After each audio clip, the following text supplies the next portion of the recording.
Один-два раз и еще раз. Джон Сингер Сарджент. Американский художник, один из наиболее успешных живописцев периода Бель-Эпок, прекрасной эпохи. Родился во Флоренции в семье американцев. Отец был врачом, мать художницей. Детство Сарджента прошло в переездах по Европе, поэтому он знал итальянский, французский, немецкий. И художественное образование Сарджент получал, соответственно, в Италии, Германии, Франции, где в Париже изучал анатомию, перспективу у Адольфа Ивона, брал уроки у Леона Банна, а еще 4 года учителем Сарджента был Эмиль Агюст Карлюс Дюран, востребованный портретист. Несмотря на то, что сам Карлюс Дюран много копировал в своем профессиональном становлении, в обучении он напирал на работу с натуры. Его ученики писали с живых моделей а-ля Прима. Карлюс Дюран учил работать широким мазком, не замусоливать холст мелкими исправлениями, да и вообще стоило добиваться результата минимальным количеством движений.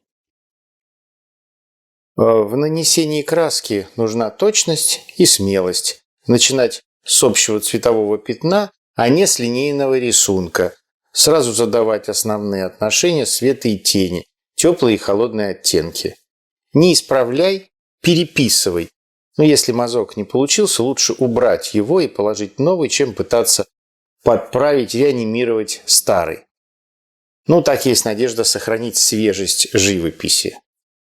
На момент завершения обучения в мастерской Сардженту было 22 года. Он работал быстро и решительно, часто завершал портрет за 1-3 сеанса. Он начинал с энергичного подмалевка, часто сепией или омброй, по прозрачной имприматуре нейтрального тона. Серый, серо-коричневое, охристое. Затем наносил основные цветовые массы широкими мазками кисти или мастихина, потом уже детали. Писал на тройнике от тощего к жирному, начиная с разбавителя и масла в подмалевке, заканчивая уже с большим содержанием лака в составе. Можно сказать, что он использовал легкие лессировки для усиления рефлексов, но по большей части это все была работа мокрым по мокрому, то есть не дожидался полного высыхания предыдущего слоя. Сарджент говорил, что портрет – это не просто сходство, а впечатление от сходства. Он просил модели двигаться и разговаривать во время сеанса, чтобы поймать естественное выражение, а не застывшую позу. В поздних работах Сарджент допускал и некоторую незавершенность. Считал, что законченная картина – та, которая больше не требует изменений, а не та, где проработан каждый миллиметр. Когда модель не могла позировать долго, Сарджент мог использовать и фотографию. Встречается упоминание об этом. Вообще в конце XIX века этот инструмент привлекал многих художников, и импрессионистов, и академистов, таких как Семирадский, например. И это ценный, но всего лишь дополнительный материал, который не решал многих проблем. Например, колорита. И Сарджент говорил, что цвет – это отношение. Серый может казаться теплым рядом с синим и холодным рядом с оранжевым. Сарджент регулярно выставлялся в парижском салоне, на международных выставках.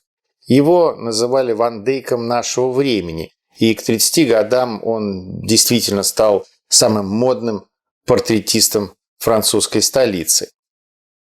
Во всяком случае, пока скандал с опущенной бретелькой на портрете мадам Икс не подорвал его репутацию, отчего он даже уезжал на некоторое время в Англию и Америку. Бретельку переписал. Он сочетал академическую выучку с определенными, можно сказать, импрессионистическими находками. Широкий мазок, внимание к рефлексам и цветные тени. В его портретах они часто содержат фиолетовые, синие или даже зеленые оттенки. Да и дружба с тем же самым Клодом Моне повлияла на палитру и подход к пленеру.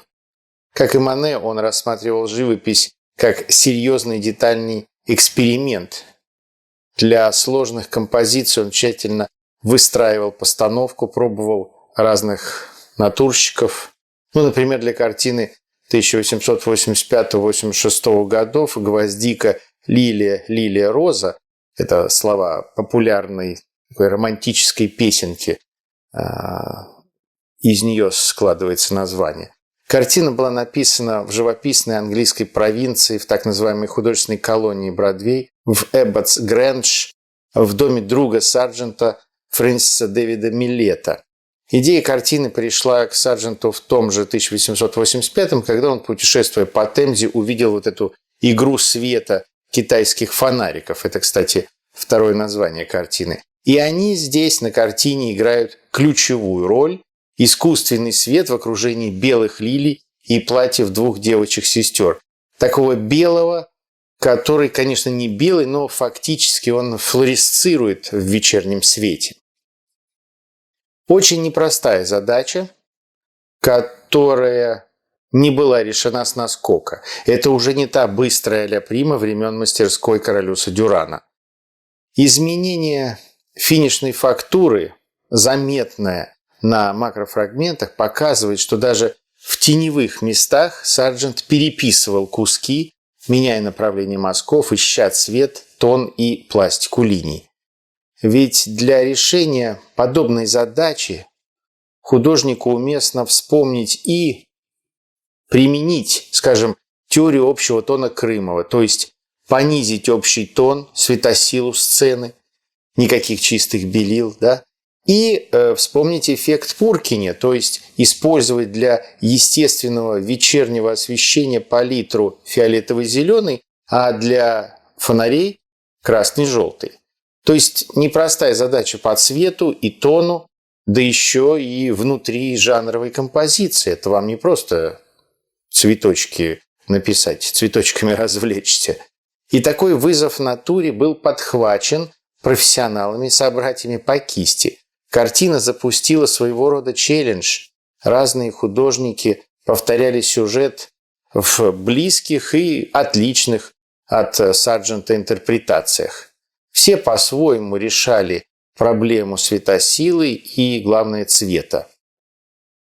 Да, цвет здесь крайне важен, но чистый импрессионистический подход с валерами, пониженным контрастом и осветлением теней, с отказом от глубоких теней здесь не подходит, не работает. Урезанная тоновая шкала просто не даст засветиться фонариком, так что без полноценного тона светосилы тут никак. Эти сознательные сложности, на которые шли художники, выбирая такой сюжет, и вынуждали вытаскивать, применять все возможности масляной живописи. А ты что, и впрямь думаешь, что он долетит? До Луны, конечно. О, ее даже не видно. Когда видно, так и дурак долетит. Барон любит, чтобы было потруднее. Сарджент делал карандашные зарисовки и писал этюды. Работал в саду по вечерам с натуры короткими сеансами с сентября до начала ноября 1885 года, около 2 месяцев. Когда лилии увяли, их заменили искусственными, но испортившаяся погода все равно не дала закончить работу, и художник вернулся к ней через год. То есть, чтобы удержать и не расплескать вот это впечатление, impression, порой нужен поистине терпеливый, неспешный академический подход. Вспомните Серова и первую русскую импрессионистическую картину. Да и, собственно, вдохновение или, попросту говоря, задор, энтузиазм, воодушевление увиденным – это тоже нужно уметь сохранить, законсервировать.